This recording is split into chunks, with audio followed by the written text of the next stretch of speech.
it remains for me to invite my colleagues from the United Nations Development Programme and the African Development Bank to share with you their closing remarks. I now wish to call upon my colleague, Mr. Matthias Nab, Director of UNDP's Regional Services Center in Africa, to share with us his closing remarks. Over to you. Yes.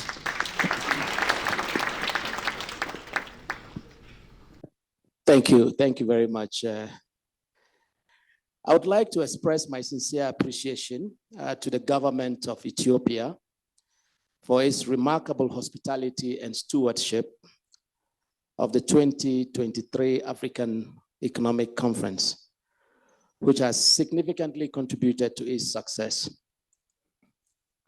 As we conclude this 18th edition of the conference, I would also like to express my sincere appreciation to African delegates, fellow co-organizers, the African Development Bank Group and the Economic Commission for Africa, and to all the participants for their meaningful contributions and forward-looking interventions throughout this conference. In the past 2.5 days, we have heard brilliant minds from around Africa discuss the various dimensions of inclusive, sustainable industrialization of the continent. In plenaries, research sessions, and special sessions, we have discussed numerous issues of importance for Africa's industrialization. One key topic was the AfCFTA as an engine for accelerating industrial development by facilitating cross-border movement of people, ideas, raw materials, and finished products. We've also talked about the challenges and opportunities in financing Africa's development. Topics in this area included green financing, regional development banks, and public-private partnerships. We were reminded that there is already much financing potential in Africa, whether in assets under management, domestic financing, or unused fiscal space.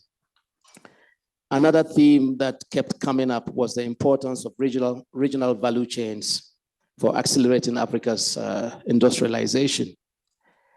Aiming to have more high value added products made in Africa does not mean all products can or should be made in one country or region. Designing smart regional value chains, as well as special economic zones, can maximize Africa's collective productive capacity and efficiency. A critical element of this industrialization, we're reminded, is human capital. Education, skilled labor development, and the empowerment of women and youth are all indispensable if we are to move from low productivity activities to highly productive manufacturing and industrial exports. If we were to judge the quality of human development based on the quality of the research sessions in this conference, I am confident that we are on the right path. It is now time to go out into the world and implement these ideas in policies, programs, and projects. Africa already has the seeds of its industrialization, but we need to scale it up, integrate it across the continent, and ensure it is proceeding in harmony with the planet. This will accelerate Africa's progress towards the SDGs.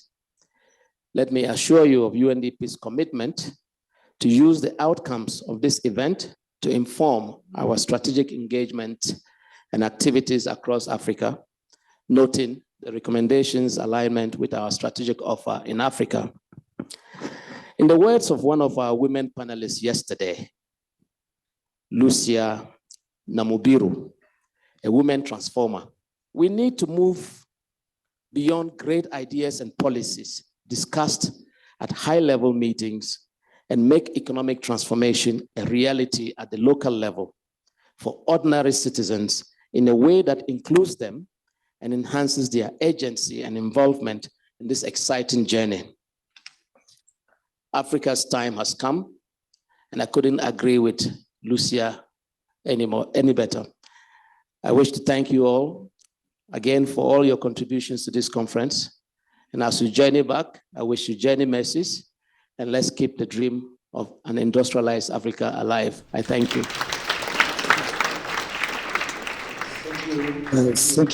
Thank you, Matthias.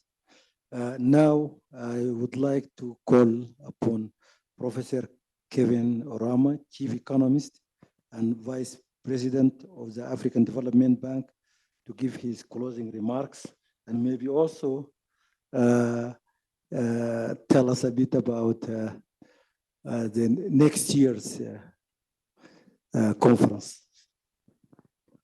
Thank you very much, my brother.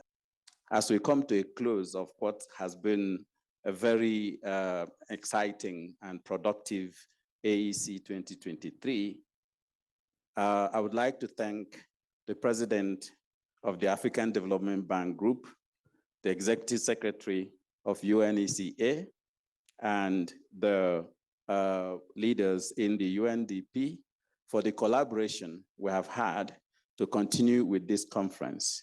I think it's a good thing that we need to continue to increase and deepen. I would also like to thank the government and the people of the Federal Democratic Republic of Ethiopia for the warm and wonderful welcome. In addition to the injera, we've really been made to feel at home. I'm very grateful specifically to Her Excellency Ms. Sahle-Work Zewde, the President of the Federal Democratic Republic of Ethiopia, for not only gracing this event with her presence, but actually providing us with what I'll call the golden nuggets of the outcomes of this conference, drawing from her wealth of experience in the academia and also in practice as an African leader and a trailblazer for that in that regard. Your Excellency, thank you very much. We all heard her wise advice, and these are parts of the things I take home from our leader. One, she advised us that industrialization is a necessity, not a luxury.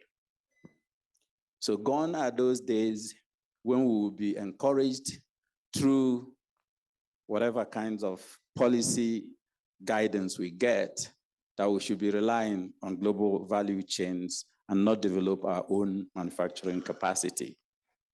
We also heard from her loud and clear of the importance of import substitution policies, export-led industrial policy in Africa, and the need for Africa's development policies and industrialization to be inclusive and sustainable. Your Excellency, we have a lot to learn from your leadership, your wisdom, and your practice. We had examples about the leather industry in Ethiopia and the institutes, training institutes to help SMEs grow in that sector. We also had examples of the agro-allied industries that Ethiopia is really leading on, including becoming self-sufficient in wheat production. This conference has been so successful in terms of bringing together all the people we need in order to make the change we are looking for. We had high-level policymakers, we had ministers from finance, youth, agriculture, trade, and everything, both from Ethiopia, but also from Libya, Senegal, Nigeria, and other countries. But also we had young researchers that have very bright, unbridled knowledge and innovative capacity that are not yet laden with so much that comes with age when you try to be politically correct. So they were thinking outside the box and giving us very clear policies that we need to follow to build the Africa that we want to see. But we also had experienced researchers and leaders of institutions, chief executives of private sector, Boa Cement in Nigeria, and several other leaders of the private sector here, and also SMEs that have tried to ground those innovative ideas and policies on the realities of what actually happens on the continent. For the past 3 days, we have got several policy recommendations. I won't try to summarize all of them. But first, we heard on the need for strong political will. Again, coming from our leader, the president of Ethiopia, to specifically promote Africa-led industrialization. We also heard about the need for developing and implementing a consistent system-wide strategic industrial policy that is embedded in the economic development plans of countries. And that will include identifying those core sectors for domestic value chain development and trade facilitation and other things. Third, we also heard about the need for human capital. Retooling our national education systems and skills development systems towards a productive education, fully embedded in national industrial policy and development plans, not just education for certificates. We also heard of the value of special economic zones and having the right incentives to ensure that there is value added for those policy incentives that are being provided, and that sustainability of those firms that get born in the SEZs. We also heard about the need to incentivize intra and intra-regional trade at different levels, and the need for infrastructure in roads, railways, and others. And I also heard a colleague quoting God's mandate, let there be light. Because without light, without electricity, all we talk about on industrialization will be a pipe dream. So as we close, I want to call on us that this is not the end, but a beginning of the discussion. The actions you take, where we go back into our different institutions, the way we think about industrialization to make sure that it's embedded in Africa's realities, the advice we give to countries, and also how we relate as SMEs and big companies on the continent, will be able to make this a worthwhile agenda. I would like to call on all of us to focus on these recommendations that have come out of this meeting, because it will only take us, Africans, to develop Africa. No one else will do it for us. We can only have partners who join us on the journey when we have taken the decision to move. And on the benchmark models that was launched, macroeconomic models for effective policymaking that was launched, we had a clarion call for setting up an African network of macroeconomic policy modelers. I look forward to seeing you all again in the next year's African Economic Conference. Let's keep safe, keep healthy, keep productive, think Africa, grow Africa, consume Africa, and then industrialize Africa. Thank you very much.